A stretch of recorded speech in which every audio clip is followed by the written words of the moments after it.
సర్వనాశనం, కష్టం, నష్టం. అది విద్యలో కానివ్వండి, వైద్యంలో కానివ్వండి, గుడిలో కానివ్వండి, బడిలో కానివ్వండి, ఈ రాష్ట్రాన్ని సర్వనాశనం చేస్తున్నాడు ఈ సైకో. సో సామాజిక న్యాయం ఎక్కడ జరుగుతోంది అని నేను ప్రశ్నిస్తున్నాను. మీరు ఆత్మ పరిశీలన చేసుకోండి, ఏం జరుగుతుంది ఇక్కడ అన్నది. ఉద్యమిద్దాం.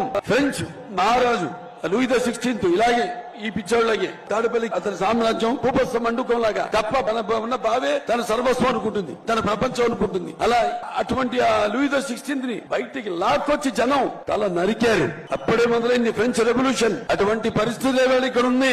మనమంతా కూడా మన హక్కుల కోసం ఏ ఒక్క ఛాన్స్ అని చెప్పి అధికారంలోకి వచ్చి సర్వ వ్యవస్థలో నిర్వీర్యం చేశాడో, పరిశ్రమలు రాకుండా, యువతకి చదువు లేకుండా, గంజాయి ఏదైతే ఇవన్నీ ప్రవేశపెట్టారో వాళ్ళని వేలెత్తి ప్రశ్నించకుండా మత్తు పదార్థాలకి అలవాటు చేస్తున్నాడు. ఇవాళ ప్రజలు ఈ రాష్ట్రాన్ని వలస వెళ్లిపోతున్నారు.